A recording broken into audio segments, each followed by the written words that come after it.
You gotta say how bold you're going before you say it, man. Hey, that's bold. Hey. Jump scare. Hey, you know, hey, That's foolishness.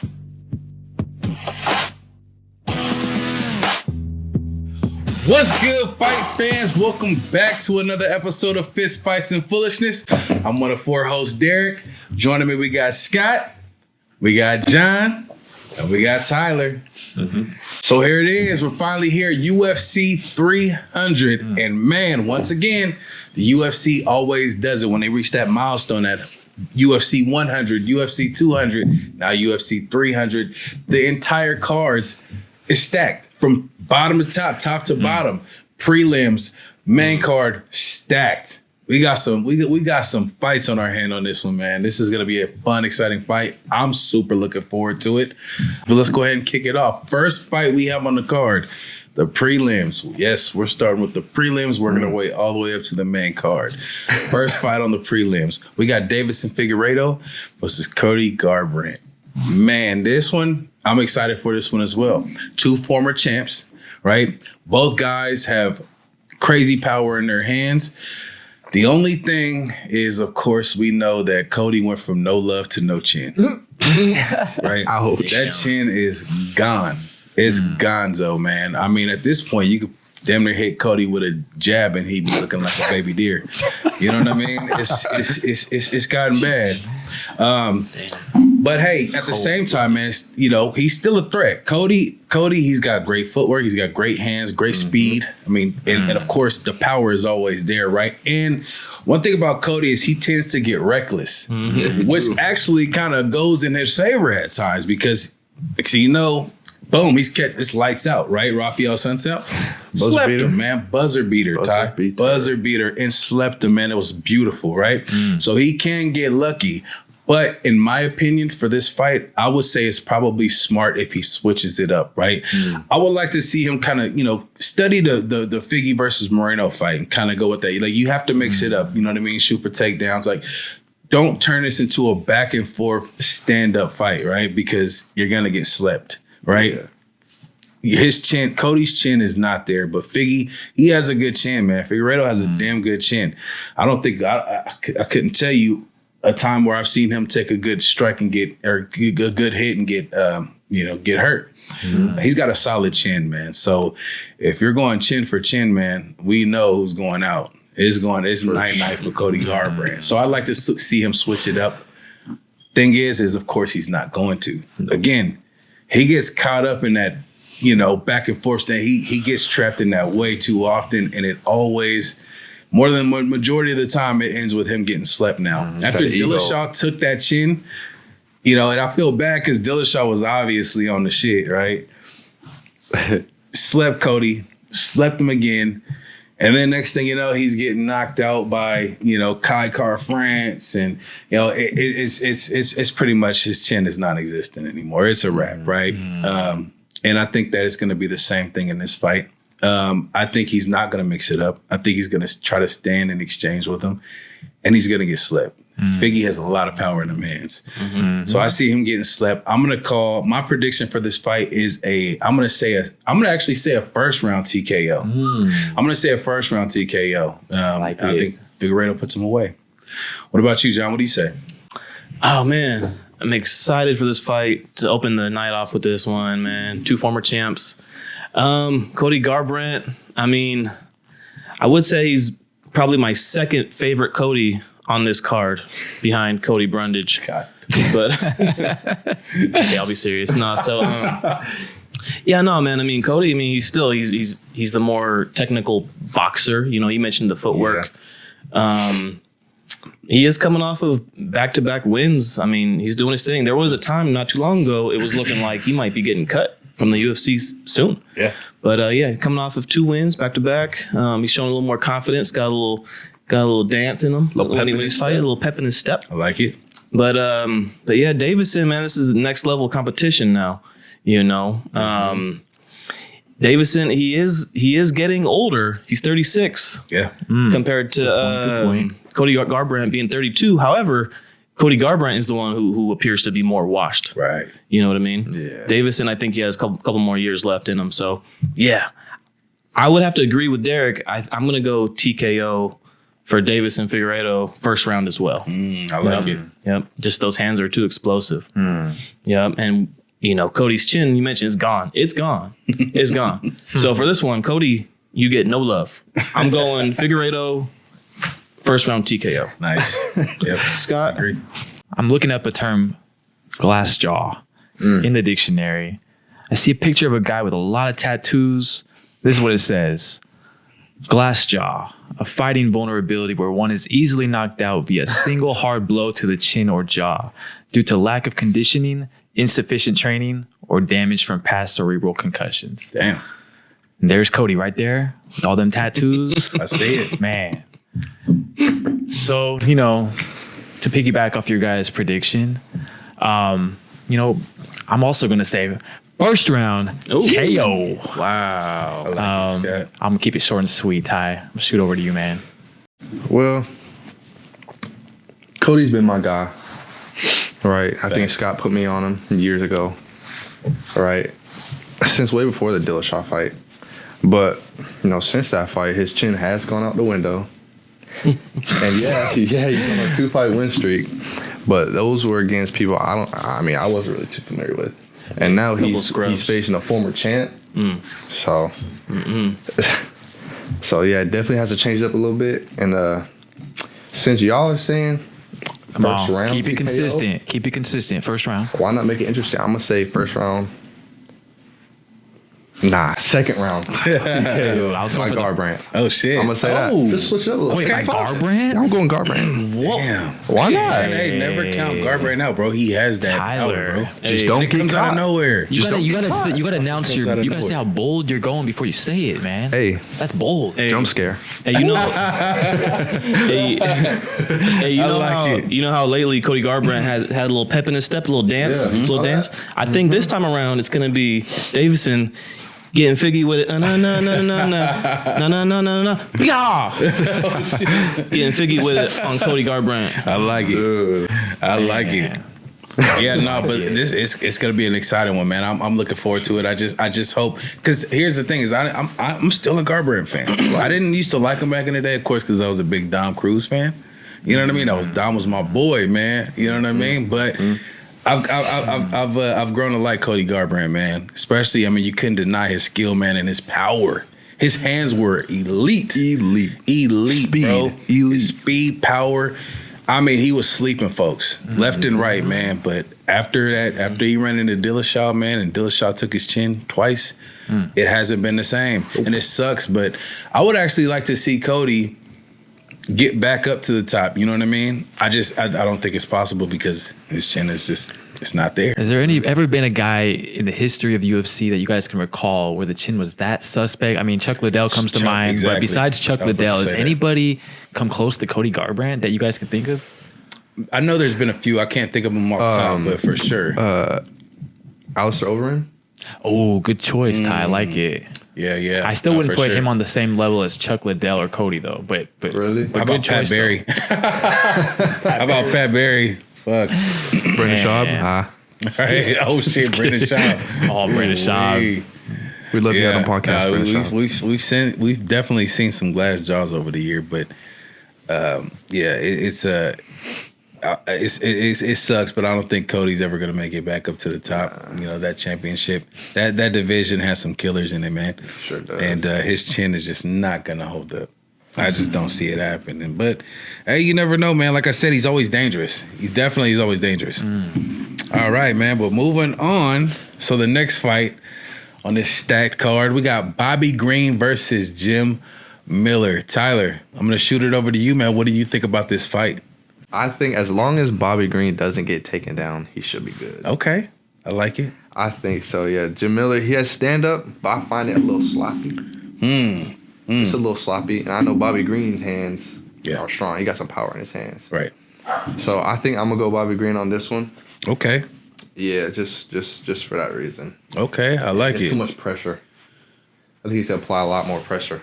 Okay. than Miller, yeah. Yeah, to me, man, Jim Miller is the vet. right? He is the vet, man. He's been around for a long time. I mean, he had a fight at UFC 100 where he won. He had won a fight at UFC 200, and now here we go, UFC 300, man. It's like that Undertaker streak or something, right? And I tell you what, man, this man, he has that old man strength, bro. He's been cracking these young cats lately, man. Yeah, That's true. How do you suddenly discover power at age 40? that's that old man strength. Nuts, What the bro. heck? That's nuts. Hey, sorry to interrupt, but I need to correct you guys. You've been saying his name wrong. His name is Jim fucking Miller. All right. All right. I didn't see that in the Wikipedia, but I'll take your word for it. There. He requested to be announced as that, and they were like, "No." Really? Yeah. He wanted to be announced. Yeah. At this point, man, you got to give that to him. Give it to him. That's epic. Hey, he's earned that. Right. Jim fucking Dana White's- Could you imagine Bruce Buffer? The freedom of speech. Right. Bobby Green is coming off of a devastating knockout loss to Jalin Turner. I mean, for real. honestly, that was bad, man. That fight should have been stopped well Vicious. before it was, man. That was vicious, right? I missed that one. Bobby Green's 37 years old, man. You know, I see Jim Miller cracking him, man. I see Jim Miller cracking him with something special, touching him on that 37-year-old chin, and I see him dropping Bobby Green and then pouncing on him for the submission victory. So that's my prediction. Is I'm gonna go Jim Miller by hands and submission. And he's gonna take the victory, take the dub. You know what I mean? So, but we'll see how it goes. We'll see. I'm excited for it though. What do you say, John? You know, it's funny you say that. I had the exact same outcome. Really? He was going to clip him. He's going to clip him with that newly found power. He's going to clip him, pounce on him. You know what I mean? Yeah. Probably get him to turn over, grab his back, choke him out. But yeah, man. I mean, at 40 years old, if Jim Miller gets this win, put him into the rankings. Yeah, definitely. At that would be pretty cool. That would be cool. 40 years old, man, would doing admit his that. thing. Yep, absolutely. Bobby Green, I mean, like Derek said, coming off of that vicious knockout, that was only, I think 3 months ago.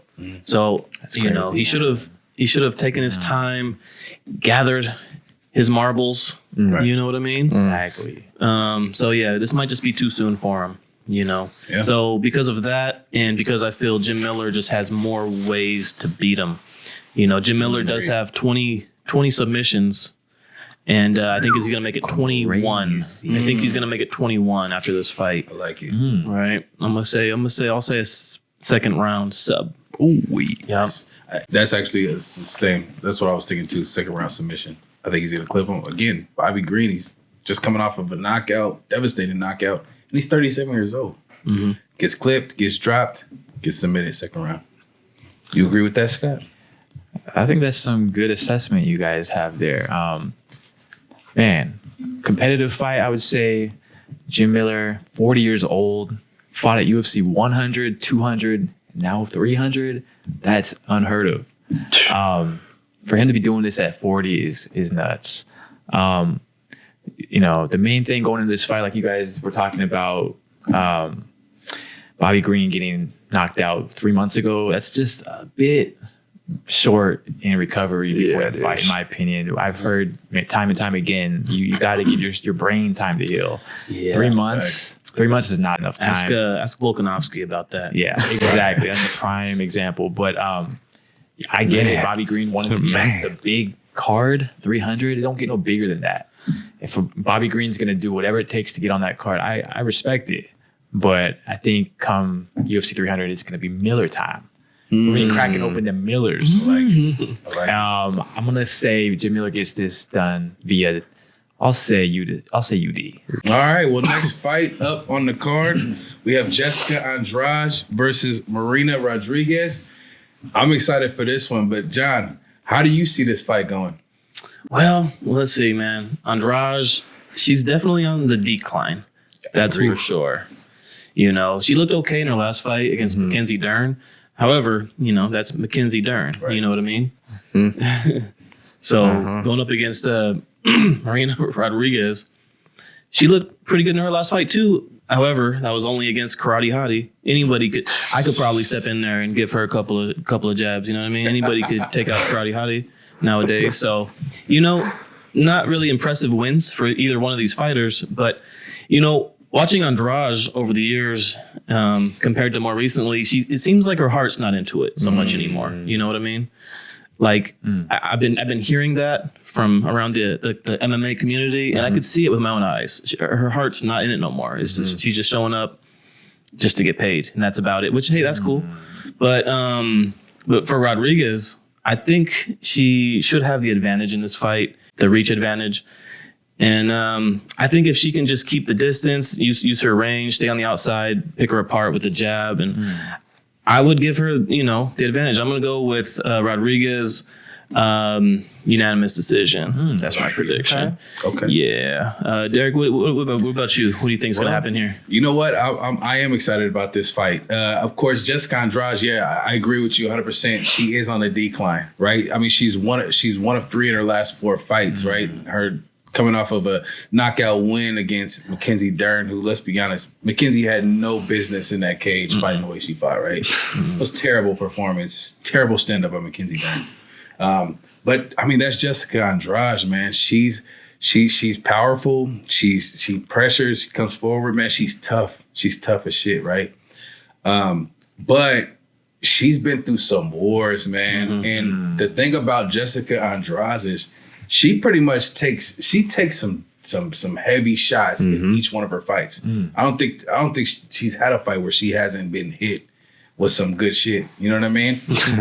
So you gotta wonder, how's that chin holding up? You know what I mean? Over time, man, she's going up against, Marina, who's, I mean, this chick is a solid Muay Thai fighter. She's good at shooting shots from range, man. I think, man, honestly, she's a sniper, bro. And I see Andrade eating so many rights she'll be begging for a left. I see Marina putting her down, dropping her with some heavy shots in round 2. I'm calling the round 2 TKO. Gee. Wow. Okay. Yes, sir. I like Ty, that. Bold. you agree with that, or? Well, I like to be the black sheep. So, the odds in this fight are identical. Like they're it's going to be a great fight just for that reason alone. It's like 110 to 110. Ooh, you can't beat that. Something like that. So, yeah, Andrade is smaller. But I don't know. I think it takes just one good shot. You know what I mean? I feel like she got the power. And I think I'm just going Andrade in this one. Okay. Yeah. I like it. I mean, honestly, it's not a bad pick. Yeah. You know what I mean? It's Andrade is definitely dangerous in every fight. She's got the power. She's got the ability to knock you out. Scott. I got one word for you, Derek. Bah. Just call me and Tyler over here. We're a couple of 1-2 black sheep. Oh, shit. Because I'm going with that Andrade Okay. pick as well. Okay. I just think, both these chicks, they got the technical skills, power. Andrade, I think she's going to win with her experience and her aggression. Right. That's why I'm picking her. I'm not going to go bold and say knockout. I'm going to say decision. I'll say split decision. Because this is a dang close fight. It's a nail biter. This is like Tyler was saying earlier, the odds makers made this right down the middle. Yeah. You can't really go wrong with either pick. But I'm going to go with Ty. I'm going to say Andrade split decision. Man, no matter what, one thing we know for certain, it's going to be a good fight. Yes, it's going to be 100%. a banger. You got 2 great strikers, right? It's going to be a damn good fight, and I'm looking forward to it. Fight of the night candidate, believe it or not. On the I think prelim. so. On the That's prelim. crazy. Prelim. Yeah. All right. There's too many bangers on this card. I know. Jeez. That might have been a little bit bold. Did you forget Cody Brundage is on this card, Scott? Come on now. Sleeping on the Jeez. Carnage. Sorry, Cody. Band-Aid himself. All right, on the next fight, we got Jalin, the Tarantula Turner, versus Renato Moicano. Me personally, I think I'm going the Tarantula on this one. Okay. How you Like feeling it. on this one, Derek? Hey, I like that, man. I like that. Yeah. Let me just say, I want to make a note. Let's just say, Jalin Turner is a dangerous fight for anybody in the lightweight division. This dude is tall, lengthy for a lightweight. And he's got great speed and great power. I mean, we've seen he just, like we mentioned before, he slept Bobby Green. I mean, that was devastating. Like I said, that fight should have been stopped way sooner than it was, right? But he's dangerous, man. But at the same time, man, he's kind of a win some, lose some type of fighter. You know what I mean? We've seen him. he lost to Mateus Garbrandt, but at the same time, that was, it was more so Mateus's chain wrestling. And actually, believe it or not, Garbrandt is and Moicano are training partners. The thing is, though, is Moicano is not a chain wrestler. I mean, he did a good job taking down Drew Dover and controlling him on the ground. But in this fight, man, honestly, I just don't see it happening against Jalin Turner. I see Jalin Turner, using his length and his speed and picking apart Moicano. I see him catching him somewhere in the second round and dropping him, putting him away with the TKO. So that's my prediction. Wow. Jalen Turner by second round TKO. Okay. John, is that too bold? Or No. Okay. That's right on the money, actually. nice. Right on the money. Okay. Yeah. See, Moicano, he's also another fighter who's a little bit past his prime, right? He's on the decline. And, he's got some decent stand-up, but, his bread and butter is, trying to get a hold of his opponent, bring him down to the mat, look for a sub. You see, I'm a big fan of Jalin Turner. The guy is long. It's hard not to be. The guy's long, strong, and he's long. Yo. Pause. He's tall, he's dark, he's handsome, and he's long. So, Pause. but no, coming off of that vicious knockout on Bobby Green, man, that was awesome. And you see, he's missing that one signature win. You know what I mean? Right. Like, this could be it, or at least put him into a position to where he can call out, a higher ranked fighter. What comes to mind maybe is a Rafael Fiziev, ranked number 8 in the lightweight. yeah. So just slowly but surely climbing the ranks. So no, big fan of Turner. There's a chance Moicano can get a hold of him, and there's a chance. Yeah. I think I'm about 60-40 going with Turner. I think he's going to catch him. Yeah, I'm going to call a second round TKO as well. Okay. Yeah. So we're on the same page with Yep, that we're on the same exact page. Okay. Yep. What about you, Scott? How do you feel? It's gonna be a good fight. I'm actually low key excited for this one. Moicano is a submission artiste. Yes, he We is. got a couple, 2-3 submission artists in this UFC pay per view. Moicano being one of them. 23 fights, no TKOs, no knockouts, all subs and decisions with this guy. You know what you're getting with him. Jalin Turner, I like this dude a lot, man. He's on fire lately. 6 wins of his last 8. A couple of split decisions mixed in there against no slouches. I mean, Garbrandt, Dan Hooker. Maybe not so much with Dan Hooker, but Mateus Garbrandt. Split decision with that dude. That's nothing to really slouch at. So I'm gonna go with you guys on this one. I'm feeling the same way here about this one. Second round TKO Jalin Turner. I like the length, like you were saying. Yeah. I could see a knockout in this fight. Yep. Tyler, what about you, man? What you say? I like to be different. So I'm going to say, y'all say second round, I'm going to say third. Ooh. I don't see first, but I say third. Let's go. Nice. Okay, so it TKO. sounds like we're all on the same page. Yeah. We're all taking Jalin Turner. Yeah. This fight. We all second. Ty got the third. I'm going to go third. Black sheep. Nice. I like it.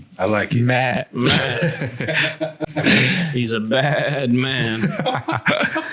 All right, guys. Next fight up. Another fight, in my opinion, it's good enough to headline a fight night. Diego Lopes, up and coming rising star, in my opinion, versus Sudiq Yusuff.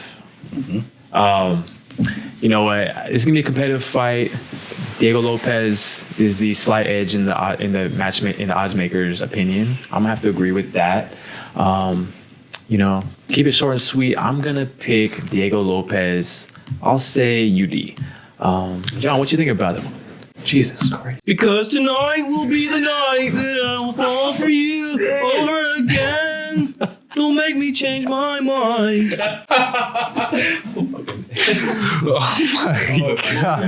So you can tell who I'm pulling for. I need to say off top, first of all, if you're not 14 years old, have ever played in High School Musical, or your last name rhymes with Efron, you should not have this haircut. All right? Troy Bolton. But real talk though, Sudiq Yusuff, great stand-up, great striker.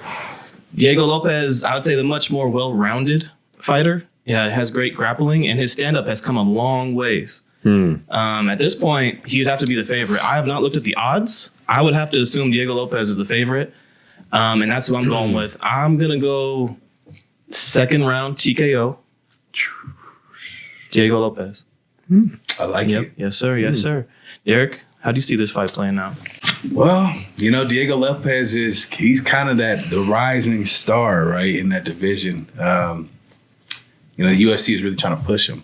And I like him. He's an exciting fighter, man. He's a good dude. Fan favorite for a reason, man. He came into the UFC. He took a fight on short notice against Evloev, right? He lost. He lost the unanimous decision. But honestly, man, I kind of felt like he could have won that. He could have easily won that fight, man. But he followed that up with two, back-to-back first-round finishes. One by sub, one by TKO.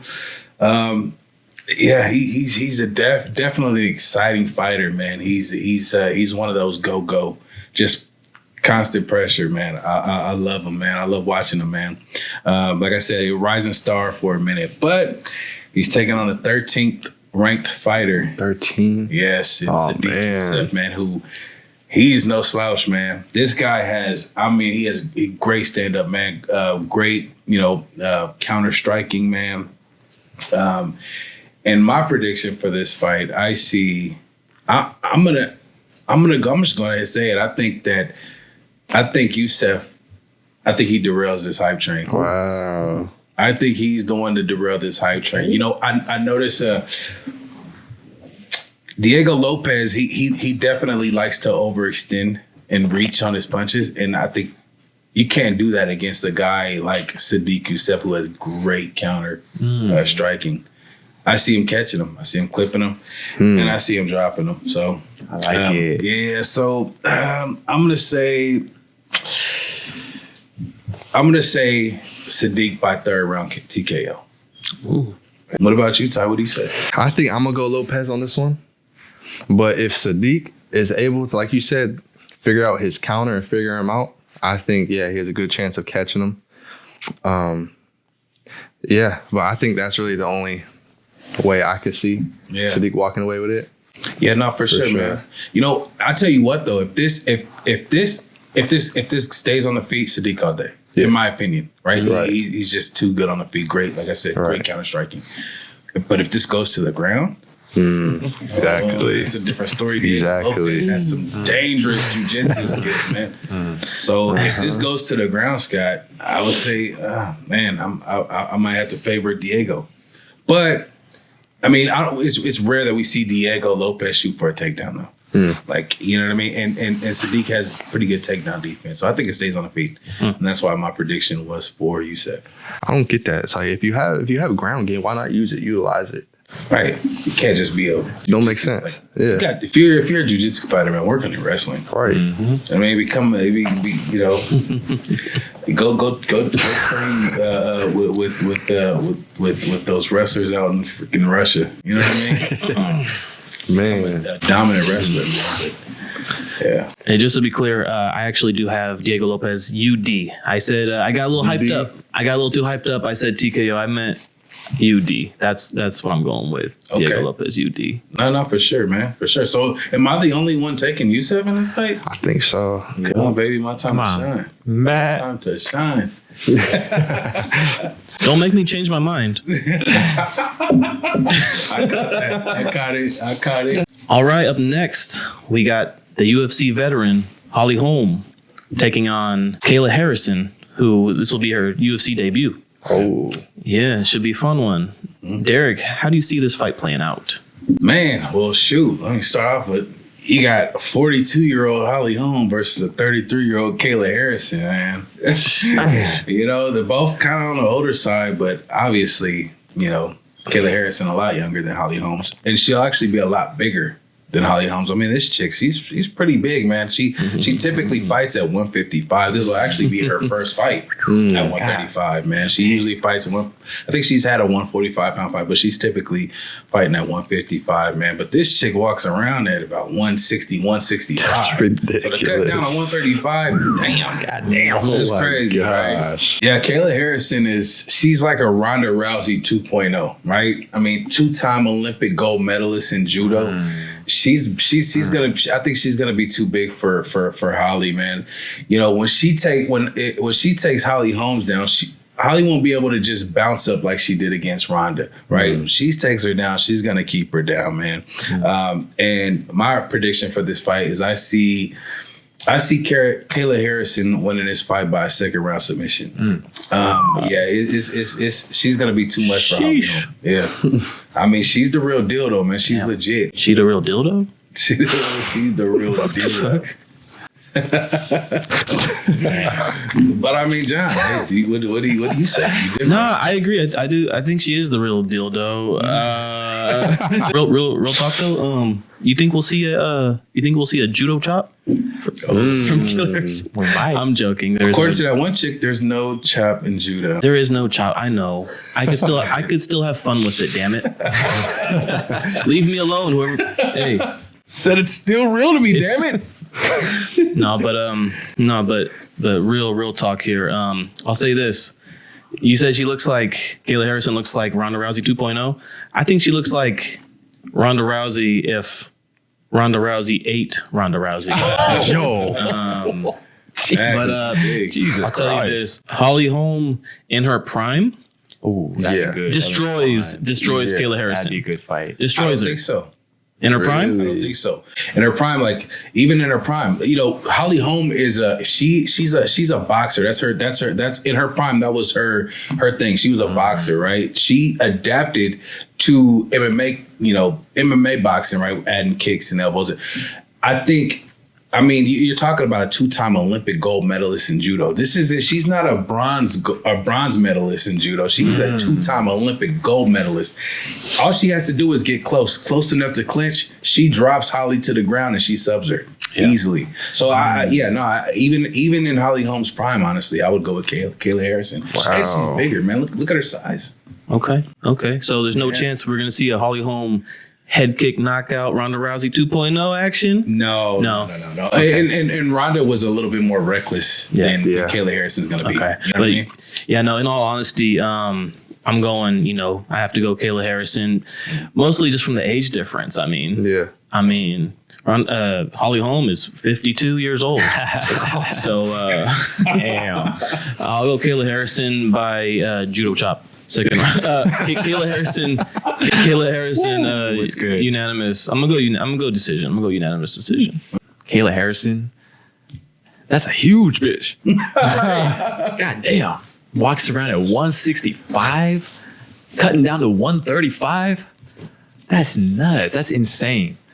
My only question is that weight cut gonna affect Kayla Harrison? That's my only question. That's really my only question. I thought about that.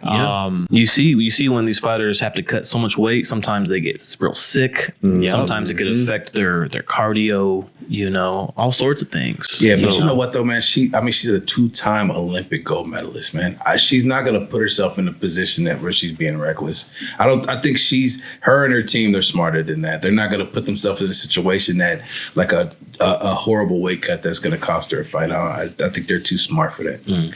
Yeah, but just to kind of close out what I was saying, Holly Holm, man, you cut me off, bro. But Holly Holm, she's making that last run. She's getting out there. This is win or go home time for Holly Holm, in my opinion. You can't keep fighting in your 40s and losing and expect to make a run. So, this is it for her. I wish her the best, but I unfortunately, I'm picking Kayla Harrison be a sub, and I'll say second round as well. That's what I was gonna say. What about you, Ty? What are you feeling? I was gonna say the same thing. I say second round sub, Kayla Harrison. Pretty consistent with our picks there. Yeah. Right. Yeah. I just think Hollywood's too old. Yeah. She's too old, and it's Kayla Harrison perfect position for a debut. to beat someone like Holly Holmes. It's a big name for sure. Right. I'll guarantee you she's going to get a title shot after this win. Oh, for sure. It's crazy. Mm-hmm. They're going to build her up. Yeah. Even if it doesn't go to the ground, I still think Kayla Harrison takes it for sure. Does she stay at 135? They're probably going to build her up for the 145 probably. Yeah, probably. Especially if she walks around 160. Yeah, 160, 165, dude. That's if they're going to have a 145 division. I don't know if they are. You know, she might be stuck doing 135. That would suck. All right, guys. Next one up, we got Aljamain Sterling, Aljo versus Calvin Kattar. Another damn good prelim fight. Man, I'm excited for this one, you guys. Yeah. Kind of a clash of styles in this one. You got Calvin Kattar's crisp boxing versus Aljo's wrestling and his grappling. The backpack. Man, Aljo. So yeah, it's gonna be a really fun one. Like I said, clash of styles. I'm leaning towards Aljo in this fight. Calvin Kattar's coming off a long layoff. He's kind of been on a decline, like losing 3 of his last 4 fights. That mixed with his long layoff, I am favoring Aljo. I just think a little bit more ways to a victory, a little bit more well-rounded. Aljo is moving up in weight, however, which is a little bit of a question mark, you know, but then again, he's got that championship mentality. He's been there. Yeah. He's been at the top of the game. And I'm excited to see how he fares moving up a weight class. I am picking Aljo. I'm going to say, I'll say UD. Okay. John, what do you think about this fight? Oh, it's interesting. Interesting fight. Man, it's crazy. This fight has no business being on a prelim. No. I agree. You know, 100%. It's wild. But no, man. Sterling, I mean, he's only 1 fight removed from being champion. You know what I mean? You know, one thing, I don't want to get too far off topic here, but one thing was brought to my attention, and it was very interesting. I have to ask you guys a question. Is Aljamain Sterling overrated? Ooh. And let me just explain this. Hold on, because look. Damn. Think about his run. Think about his run, okay? Foolish. He won the belt. How did he win the belt? By disqualification. True. He won by disqualification against Peter Yan. Right. True. Followed it up by a split decision win against Peter Yan. He looked good, but it was a split decision. It wasn't completely dominant. A lot of us thought Peter Yan won that fight, if I recall. And then he followed that up with he fought TJ Dillashaw. Dillashaw had 1 arm that fight. True. That's not his fault. That's not Sterling's fault. It's facts, though. But it's facts. Dillashaw had 1 arm. He fought Henry Cejudo coming off of a 3-year layoff, went to a split decision, which he won the fight. But it was a split. It wasn't completely dominant. And then, of course, lost to Sean O'Malley. You know, got basically embarrassed by Sean O'Malley. Okay. Yeah. So, man, think about that. Yeah. I was giving him his flowers, calling him one of the great bantamweights. Now, thinking about it, I don't know. I might have been overhyping him. I think now he might be a bit overrated. So now this fight, going up a weight class to 145, can he still manhandle these guys? Can he still get a hold of them? Can he still grab a leg? Can he still jump on their back? These guys are bigger. You know what I mean? Yeah, they are. They hit harder. So we're going to have to see. He's fighting Calvin Kattar. This guy's no slouch. Nope. You know what I mean? If this is a stand-up fight, Calvin Kattar is going to destroy Aljamain. Yeah. Aljamain can't allow this to be a stand-up fight. Right. So, but anyways, I still can't take Kattar all that serious after that Max Holloway. That was brutal. After Max just embarrasses him. Oh my goodness. So, but anyways, with all that being said, Aljamain going up a weight class, it's kind of a wait and see. I'm gonna have to go Calvin Kattar. Wow. I'm going Kattar. Wow. Wait, where's that? Matt. I'm gonna go Calvin Kattar UD on this one, guys. Wow. Interesting. Okay. You know, we got Aljo moving up, you know, for the first time in his career, man. But you know what, man? Calvin Kattar is kind of a bad thing because Calvin Kattar he's a big featherweight, man. Yeah, he is. He's big for featherweight, man. Yeah, so, you know, he'll definitely be the bigger fighter in this. He has great boxing, man. Great boxing. The only thing, man, is he has a hard time fighting off his back foot, right? So in this fight, man, I look for Aljo to put the pressure on. Kind of like that that second Peter Yan fight. Just come with tons of volume, tons of pressure. Shoot for takedowns. He's gonna have to shoot for single legs. He's, like I said, he's a big boy in that division. So, shoot single legs. Just keep the pressure on him. Keep him, fighting off his back foot, and he's got to get this fight to the ground. If this fight stays standing, I'm going Calvin Kattar all day. But I do see Aljo being able to get this to the ground. Calvin Kattar's been on he's coming off of about a 1.5 year long layoff. He was injured in that fight against Arnold Allen. I think we're going to see some ring rust, which is bad against a guy like Aljo. Even though you're bigger, ring rust against Aljo is a bad deal, man. I see Aljo. I see him pushing the pressure, and I see him getting an easy unanimous decision victory. Easy one. Wow. Yeah, easy. Okay. All right. That's I like it. cool. All right. Yes, sir. I like it a lot. Look, Calvin's dangerous though, man. Yeah, he's is. dangerous, man. So, Aljo, he like I said, he has to get this fight to the ground. Ty, would you agree with that? I definitely think so, because you also got to think about, like, once your chin feels a knockout, right? Like from O'Malley, once your chin feels a knockout, it may never be the same again. It's true. Saw that from Fergie. Yep. Who else you see it from? Shoot, a bunch of different people. Your boy Cody Garbrandt. I still think I'm gonna go Aljo as long as he gets it to the ground, and he's moving up in weight too. A lot more power coming out of that weight class. Okay. So, yeah, I still think Aljo as long as he takes it to the ground. Yeah, I think one thing I want to mention too is with Aljo moving up, he doesn't have to cut as much weight, so that could be an advantage. True. You know what I mean? And like I said, he's been more active. Kattar, he's coming off of a 1.5 year long layoff. Yeah, and he was injured. You know what I mean? So yeah. For me, it's just kind of like a wait and see kind of thing. I got to see what Aljo looks like at this weight class. Until then, I'm gonna go Kattar. We got Jiri versus Aleksandar Rakic. Even that's kind of a weird last name. Rakic, what? Alexander Rocket.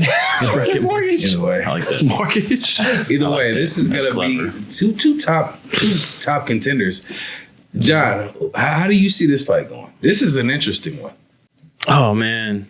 Well, to me, this should be a number one contenders fight. It should be. Yeah. I'm not sure. Again, how is this fight on a prelim? This is nuts. No. This is nuts. This is knucking futs. Insane. But yeah, man. I mean, so you got Rakic, you got Aleksandar the Rakic. Is that his name? That's his name. And No, it's not. maybe after this fight, he might skyrocket right to a title shot after this. You know what I'm saying? But he is. I would say Rakic is probably the more skilled, the more all-around better fighter, I would say. He has more of a safe approach, I think he's going to try to stay on the outside, work the jab. And one key to victory for him is going to be having that composure against Jiri Prochazka. He's more of that wild style. Yeah. So if you can keep your composure in a fight against him, that would go a long ways. But then again, Aleksandar Rakic, he has been off for about 2 years. He hasn't fought in a couple of years, coming off a bad knee injury. So we'll have to see. Again, I think he's the more skilled fighter, but it's been a long time. 2 years is a long time. Yeah. Then you got Jiri, like I said, more of a wild man, got the wild style. He's going to come at you. I believe in 29 of his out of his 29 pro fights, he has, I believe, 25 TKO finishes. That's insane. So he has a very high finish rate. Yeah. Right. So again, you got Rakic, the more skilled, against Jiri, where Jiri Prochazka to me has some of these intangibles where he has the craftiness. Yeah. He has that dog in him. You know what I mean? He got that fight in him. He got that heart. And so for that, I might be betting with my heart on this one, but I'm going to go Jiri Prochazka. I'm going to go TKO. I'm going to go TKO second round. Mm-hmm. Yes, sir. Yes, sir. This is a damn good fight for the prelims. Man, what the heck? Only in a card like 300 can we get prelims this stacked. Man. John, I'm going to have to agree with you on the pick. Jiri Prochazka. Man, dude's a beast. Very unorthodox. Won 13 straight before that last loss to the current champ, Alex Pereira. Ooh, I said that dude. It sounded good, didn't it? Love tongue rolls. All right. Damn. All right, don't ask me to say that again. Alex Rakic, he's coming off that layoff, that long layoff, ACL tear. Now, that is a big, serious injury. Yeah, it is. That's tough. That's I mean, if career it's any other changing. sport, basketball, It's over. football, it's kind of wraps, to be honest. It's a little bit different MMA. You don't rely on athleticism quite like that, but still, that's a big deal. That reason alone, really, because this is a close fight. I mean, even the odds makers say this is damn near even. But, that reason alone, I am going to lean towards Prochazka. I'm favoring him. I'm going to say TKO round deuce. Wow. Typher, what you got, man? Rakic, he does look good. Like, he's strong. Yeah. But I just see Yuri catching him. I think Yuri's too wild. He's a beast. He's an animal. I don't say he looks like Goro from Mortal Kombat for no reason. I feel like he's insane. I feel like he could take it to the ground or stand up. Yeah. So yeah, I feel like he could definitely get caught, Rakic. So I think I'm gonna go Yuri. Third round. Ooh. I like the third round. I'm gonna stay there. TKO, you're saying? TKO. Third round TKO? If I could say real quick, it's funny. I don't know if you guys heard. Aleksandar Rakic was calling Yuri a fake samurai. He said, I guess Samurai. he claims that Yuri's coach handed him a book, and Yuri's like, all right, I got this book. I read 50 pages. Hey, I'm a samurai now. Damn. I'm now a samurai. So That's funny. I don't know where all this hate's coming from, but That's some hate. anyways, Derek, Yuri or Rakic? Who You know got? what? I'm gonna Tennis my racket. early prediction. I'm gonna say Yuri. I'm gonna call Yuri by second round TKO. But don't get me wrong though, man. Rakic, he's nothing to sleep on, man. He did. He's coming off of the 2 year long layoff. That's a long ass layoff, man. tough. But he was injured in that fight with Jan Blachowicz, but. You know what? He was actually winning that first round in that fight. Go back and watch it. He was winning until he had that freak accident. Man, this dude is no joke, man. He's got power, man, speed, but his kicks, man. Woo! His kicks are brutal. You see those legs, man. Yeah. His kicks are brutal, man. Shoot, you see what he did to Dominic Reyes' legs. Man, he battered them joints, right? But I just think that 2 year layoff, man, that's just gonna be too much for him, man. But I tell you what, though, man, he's always dangerous. And what Yuri has to do, man, is he has to, in my opinion, Yuri he likes to throw, he likes to overextend. His punches and he throws a lot from outside of range, which can really open him up to being countered. So he's got to watch that, man. He's got to stay inside, but also watch the clinch. You don't want to clinch up too much. Just stay close, stay inside, man. And I definitely see him winning this fight by second round TKO, Yuri. And he also he's tested with that championship level too. Yes. As well. 100%. For sure. Good point. This dude has, since he's been in the he's only had, 4 fights? Something like that. This dude, his fights, he's so wild, man. Yeah. He's so wild, but... Hey, if I could just say, if you guys haven't seen the Yuri Prochazka versus Glover Teixeira, Oh, yeah. go back and watch that watched fight. that That's one, one of bro. the greatest fights I've seen. That was a great fight. Bang-a-rang. Epic fight. Glover is tough, bro. Yeah, he is. For his dude. Glover is tough. I actually wanted Glover to win that fight so bad, bro. Glover is tough, man. He's Glover. That was a fun fight to watch. I know exactly what you're talking about, Right. bro. I love that That fight. was a blast watching that fight, man. Well, fight fans, that's going to do it. Another episode of Fist Fights and Foolishness in the books, UFC 300. We're really looking forward to it. Make sure you guys join us the night of the fights. We're going to have our post-fight discussion. See who came out victorious, right? We're gonna see who's gonna be shaving their eyebrows, as Scott likes to say. So why don't you guys join us for that night? Make sure you guys hit that like button. Hit that subscribe button. Drop a comment or 2 or 3 down below. And follow us on social media. And until next time, fight fans, we out. We out. Zarukin. That's foolishness.